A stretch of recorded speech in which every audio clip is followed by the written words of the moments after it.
नमस्कार प्रिय विद्यार्थियों, आज एक बार फिर आपका नेहा हिंदी क्लासेस में स्वागत है। आज हम हिंदी की पाठ्य पुस्तक शिखर में संकलित प्यार की नींव नामक पाठ पढ़ेंगे। और इस पाठ का मुख्य उद्देश्य क्या है कि इस पाठ में एक आदर्श शिक्षक के व्यक्तित्व को प्रकट करना है, साथ ही बच्चों की आपसी प्रेम, भाईचारा, अहिंसा और मानवीय गुणों को विकसित करने की सीख देना है। तो आइए बच्चों, अब हम इस कहानी को समझते हैं। प्यार की नींव। वैसे उनका नाम तो रहमतुल्लाह खां था, परंतु छोटे बड़े उन्हें मौलवी साहब कहकर पुकारते थे। थोड़ी सी आबादी की बस्ती थी। कोई विशेष बात उस बस्ती में न थी। न पक्की सड़क, न बिजली, न दवाखाना। फिर भी मौलवी साहब को उस गांव से बहुत लगाव था, कारण कि उनका जन्म वहीं हुआ था और वहीं की मिट्टी में खेल कूद कर वे बड़े हुए थे। उनके विशेष अनुराग की एक और भी वजह थी, वह यह कि उनका इकलौता बेटा करीम भरी पूरी उम्र में वहीं उनसे हमेशा के लिए पिछड़ा था और उसकी स्मृति में उन्होंने एक छोटी सी यादगार गांव के बाहर बनवा दी थी। सो नगर की अफसरी से जब उन्हें अवकाश मिला तो उन्होंने उसी गांव में एक मदरसा खोल दिया और बड़े प्यार से बच्चों को पढ़ाने लगे। बच्चों से मौलवी साहब को बहुत स्नेह था और बच्चे भी उन्हें प्यार करते थे। मौलवी साहब का बोल मीठा था और बच्चों के प्रति उनका व्यवहार बहुत ही हार्दिक था। भले ही वे कैसी भी गलती क्यों न कर डालें, लेकिन क्या मजाल कि मौलवी साहब के मुंह से एक तेज शब्द भी निकले। हाथ उठाने की बात तो दूर रही, बच्चों के गुरु होने के कारण वे सारे गांव के आदरणीय और कृपा पात्र बन गए थे। वैसे भी उनका घराना बहुत अच्छा था और जब करीम की मृत्यु हुई थी, आधे से ज्यादा गांव साथ गया था। धीरे धीरे बरसों बीत गए। इस बीच मौलवी साहब की बीवी चल बसी और करीम के नजदीक ही उन्होंने एक छोटा सा स्मारक फातिमा बेगम के लिए बनवा दिया। कुछ और बरस इस तरह बीते और मौलवी साहब के सिर और दाढ़ी मूछ के बाल सफेद हो गए। अचानक देश में सांप्रदायिकता की आग भड़क उठी। चारों ओर मार काट और लूटपाट के दृश्य दिखने लगे। हर जगह भय और आतंक छा गया। कल तक जो मित्र थे वे दुश्मन बन गए और एक दूसरे की जान लेने पर उतारू हो गए। शहरों की आग की लपटें देहातों में भी पहुंची। मौलवी साहब ने देखा कि उनके गांव का रुख भी बदलता जा रहा है। इससे उन्हें रत्ती भर भी चिंता न हुई।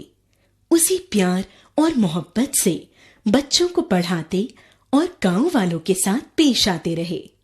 एक रोज रात को मौलवी साहब खा पीकर चारपाई पर बैठे थे कि मुखिया का लड़का आया। मौलवी साहब ने सहज भाव से पूछा, क्या है बेटा देवी? देवी जोर से रोने लगा। मौलवी साहब आश्चर्यचकित रह गए। उन्होंने देवी को अपनी ओर खींच लिया और उसकी पीठ थपथपाते हुए बोले, इतना दुखी होने की क्या बात है बेटे? देर तक देवी की हिचकी नहीं बंधी। संभला तो बोला, मौलवी साहब आप यहां से चले जाइए। क्यों बेटे? मौलवी साहब ने बिना किसी उद्विग्नता के शांत स्वर में पूछा। मैं आपके हाथ जोड़ता हूं मौलवी साहब, आप आज ही चले जाइए। मैं आपसे क्या कहूं? आज हरी, लीला और पंचम सलाह कर रहे थे कि क्या सलाह कर रहे थे? देवी के चुप हो जाने पर मौलवी साहब ने पूछा। कहते थे कि एक दिन रात को मौलवी साहब के घर धावा बोल दो और उन्हें। आगे देवी को कुछ कहने की जरूरत न थी। मौलवी साहब सब समझ गए। उनके बूढ़े चेहरे पर जरा भी चिंता नहीं झलकी। उन्होंने हंसते हुए कहा, बेटा इसमें हैरान होने की क्या बात है? जाओ बेटे, तुम चैन से सो। तुम्हारे मौलवी साहब को एक दिन वैसे भी। देवी फिर बोला, मैं आपके पैर पड़ता हूं मौलवी साहब, आप चले जाइए। हम 4-6 लोग कुछ दूर साथ चलेंगे, जिससे रास्ते में कोई बात न हो। देवी ने बाद में बहुत तेरी मिन्नतें की, लेकिन मौलवी साहब जाने के लिए राजी न हुए। उन्होंने साफ कह दिया, मुसीबत से डर कर कायर भागते हैं। जिसकी जिंदगी की इमारत प्यार की नींव पर खड़ी हुई है, उसे डरने की जरूरत नहीं है। देवी चला गया और मौलवी साहब चारपाई पर लेट गए। उनके मन में भय नहीं था, लेकिन करीम और फातिमा की याद से उन्हें थोड़ी बेचैनी हो आई। वे सोचने लगे, ये सब क्या है? आदमी का प्यार क्या पानी का बुलबुला है जो जरा सी देर में फूट जाता है? प्यार की जड़ें क्या इतनी कमजोर हैं कि जरा सी हवा लगी कि उखड़ी? या अल्लाह। रात को मौलवी साहब देर तक मोहम्मद साहब की जीवनी पढ़ते रहे। इतने में दरवाजे पर हल्का सा खटका हुआ। वे चुपचाप लेटे रहे। आहट होकर शांत हो गई, लेकिन 2 मिनट बाद ही वे देखते क्या है कि धीरे धीरे दरवाजा खुला और एक के बाद एक 3 लोग भीतर घुस आए। चांदनी की रोशनी में मौलवी साहब को पहचानते देर न लगी कि आगे गिरधारी है और वह धीरे धीरे कदम बढ़ाता उनकी चारपाई की ओर बढ़ा चला आ रहा है। मौलवी साहब ज्यों की त्यों लेटे रहे। गिरधारी चारपाई से कोई 2 गज की दूरी पर रुक गया। उसने इधर उधर आगे पीछे चौकन्ना होकर देखा और अपने साथी को इशारा किया। इशारा पाते ही साथी ने उसे कोई चीज दी।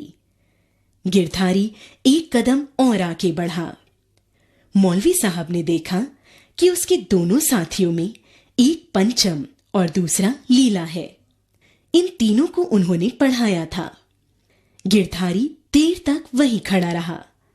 वह न आगे बढ़ता था न पीछे हटता था, मूर्ति की भांति खड़ा था। उसे इस अवस्था में मौलवी साहब देर तक न देख सके। वे बोल पड़े, बेटा गिरधारी, क्या सोच रहे हो? आगे क्यों नहीं बढ़ते? गिरधारी को काटो तो खून नहीं। मौलवी साहब उठकर बैठ गए। बोले, बेटा आते क्यों नहीं? जो तुम्हें करना है कर लो। मैं तुम्हें रोकूं या कुछ भी कहूं तो अल्लाह मुझे दोज़ख में भी जगह न दे। अरे पंचम और लीला, तुम लोग इतनी दूर क्यों खड़े हो? आगे आओ बेटा और गिरधारी की मदद करो। गिरधारी और उसके दोनों संगी सन्न खड़े थे। गिरधारी सोचता था, धरती फट जाए तो वह उसके नीचे दब जाए। हाय राम, उसने क्या किया? अपने मौलवी साहब का अनर्थ करने की बात सोचने से पहले वह मर क्यों नहीं गया? उसके भयंकर अपराध के बदले इस देवता के मुंह से प्यार की वाणी निकल रही है। हाय, वह कैसा नीच है, कैसा पापी।